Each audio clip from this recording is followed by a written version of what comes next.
Episode 53 of Let's Hear It. Today's guest is Red Volkaert. Grew up in British Columbia, Canada, eventually made his way down to Nashville and to Austin, Texas.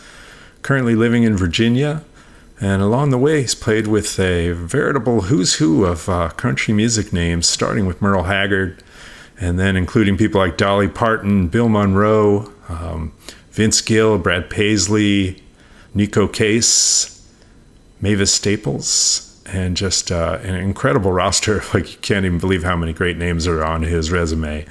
And he's going to show us a Nacho-Caster. So what is this? A Nacho-Caster is an exact replica of the very early Blackguard Telecasters that were made in the late 40s, early 50s. And this guitar is made by a guy named Nacho Banos in Valencia, Spain. And just a guy who absolutely loved those early Telecasters, made it his mission to collect a bunch of them and make beautiful replicas down to the exact screws. As you'll see, it's an amazing guitar. Red's got two of them. He's going to show us both. So let's say hello to Red Volkart. Okay, I'm Red Volkart, and I'm a guitar nerd, and this is called a Nacho-Caster. And it's made in Spain by a fellow named Nacho Banos, and he is the writer of the Blackguard book. If you're a Telecaster nut, you already know about that. And it's a wonderful book that details all the these and the thous and the dirt on a what they call Blackguard guitars from 1949 to 1954.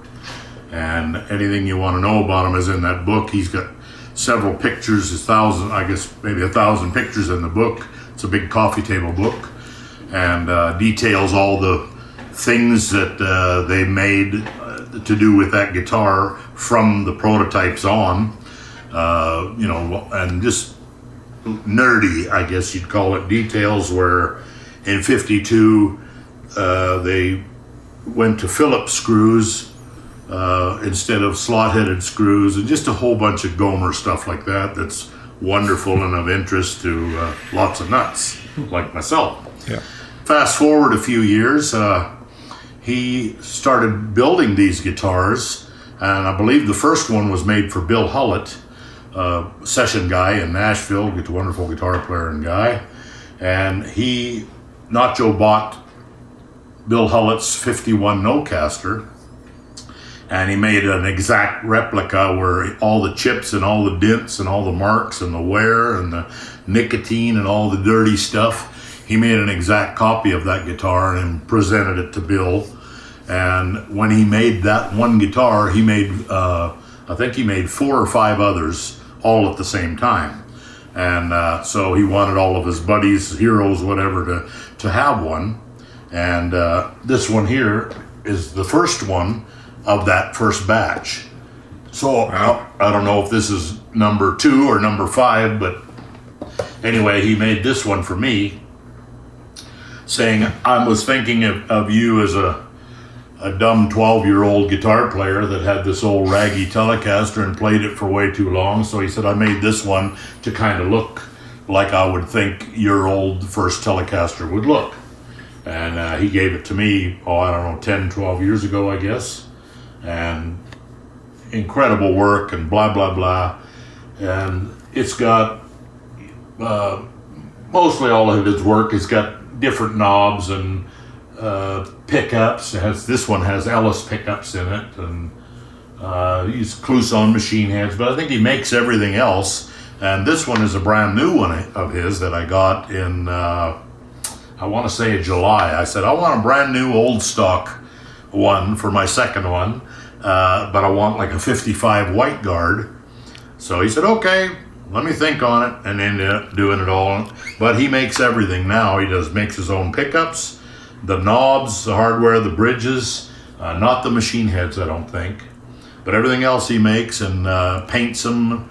And I don't know how he's real secret ways of aging stuff and wear and tear and all that kind of stuff. When I got this guitar, it already had this arm wear. I mean, I've put a few dings on it, but if you saw it 10 years ago, you'd say, no, you didn't. It looks the same. But so this one's a brand new, and I've just got one ding on it so far. And he just makes wonderful, wonderful guitars. And if you were to order one and buy one, it would come with nothing on the headstock. I did something totally illegal because I'm a rebel. And I put on some homemade Fender decal that says Nacho-Caster instead of Broadcaster or Telecaster or whatever. So I've done that illegally, so come get me. And that's about it. But I just think he makes wonderful guitars, and I don't mind promoting him at all. And I think sweet, they speak for themselves. So I'll play you a little bit here. So this is the newest one.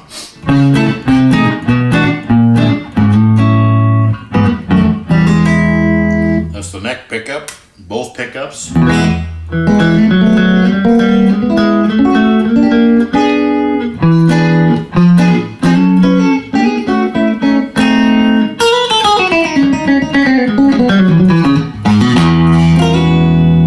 The bridge pickup.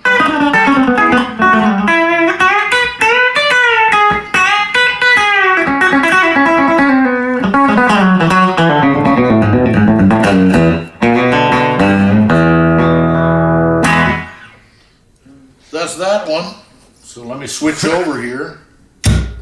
Nice. With a big hum. It definitely has the Telecaster sound. Oh, no question. And yeah, he's even gone so far these days of making the replica guitar straps of the first ones that came out.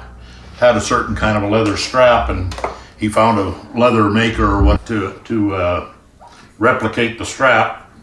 So it looks exactly like a 49 or 50 on up till whenever they quit making them, the late 50s, I guess, when they changed them and put a little buckle on them. But yeah. So this is the first one that I got, and these are Ron Ellis pickups, so it's a little bit different sounding, but my E string's riding a little low, but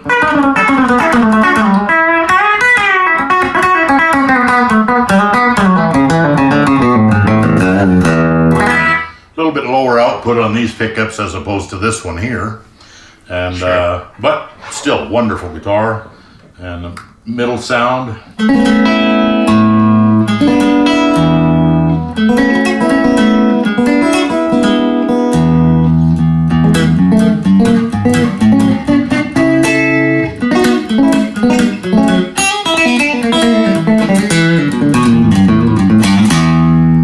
Then the bridge pickups, a nice.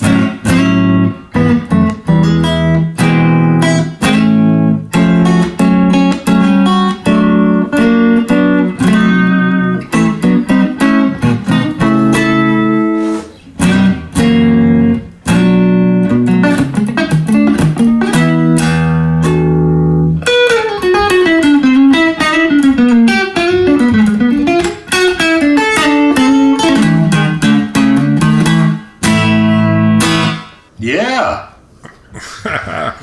So yeah, they're just really cool guitars. I think they're wonderful, and being he's a guitar player himself, he has a band in Valencia, Spain, where he's from and where he lives, and has a little trio. And he's a really good guitar player himself, so they come already set up great, play fantastic, and sound good. And I haven't had to do anything to either one of them as far as, well, my little E string sunk down a little bit here on this old one, but other than that, they're just awesome guitars. And no offense, but I think they're better than anything you can get at a custom shop or any of those other builders that make the relic vintage type of guitars. He's one of them, but I think one of the very best in my opinion. That's great. What age were you when you started playing? Let's see. I went to prison at about 13, I guess. So yeah. No, I started when I was 10 years old when I started playing guitar, and took reading lessons for less than a year, and the teacher fired me because I wasn't learning to read. I'd watch him play and memorize what he did, and I'd come back the following week and play it note for note of what he showed me in the book. And finally I got caught, I guess about 4 months into it. I dropped my pick, and when I went to get my pick, he turned the page on me, and I came back and I played the same thing that was on the previous page. And he knew that I couldn't read at that point, so he told my dad, it's not working, not going so good. So that was the end of my lessons, and of course my dad was mad because he'd spent money for a few months, and and he got cheated out of it. So I got my licking and went on home, and picked up just by ear from then on, and it's been downhill ever since. Well, you've played with so many amazing people. I realize maybe some of them are just a gig here and there or a session, but it's quite a list. Really amazing. Well, I can't keep a job with nobody. So you keep going. It never ends. That's good. Oh, that's yeah, great, but it's music, and I love it, and everything I've ever done has been fun and great. And there's been rough patches or whatever here and there in different situations, but such is life. Life goes on, and that's how you learn, and you learn what not to do as well as what to do. Yes, indeed. Well, why don't you give us a little more noodling, and then we'll let you go on with your day. All righty. I don't know what I'd play you though. Yeah. What do you play when you're sitting around? Usually with the remote.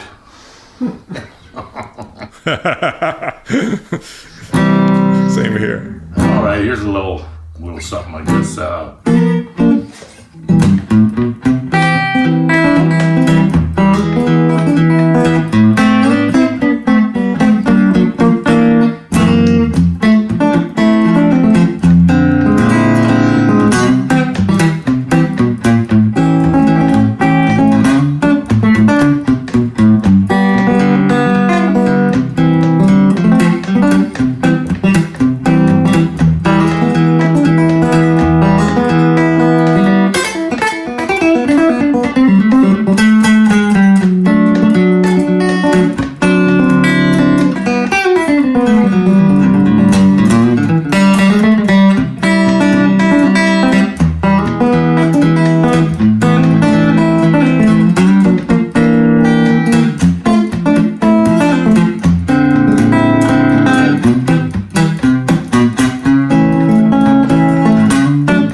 Amazing, man. Thank you. Oh, thank you. Thanks for having me. You're welcome. Well, I'm sure you have obviously been playing with more than the remote, but nice work. I appreciate that. Yeah, Redd. Well, hopefully I'll get to meet you when I come down there to see Nick and Dory. Hopefully do some jamming or something, hanging or whatever. We'll figure out something. Yes. All right, man. Enjoy your day. Thanks. You too. Thank you. Well, there you go. Red Volkart. Incredible guitar playing on the Nacho-Caster.